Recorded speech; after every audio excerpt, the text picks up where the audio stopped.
So I attended Patricia's class today on HypnoKinesthetics, and it was something so completely different than I've ever experienced before at a hypnosis conference, mainly because we're always dealing in words. And so to see that combined with how we can use our body to rewrite stories, to rewrite processes, to rewrite events, or whatever it may be, to use our bodies as the main focus instead of just words was really, it was really beautiful. It was just something unique and different, and it worked.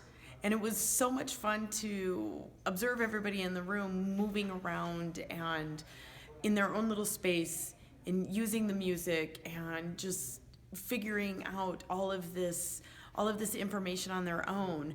And everybody really had this feeling that their bodies just understood it and intuitively knew what to do. So it was a very, very cool class. I'm super excited about it, super excited to use it with my clients. It was easy to understand. Patricia did a great job presenting, and I'm just excited to go out and use it. So highly recommend it.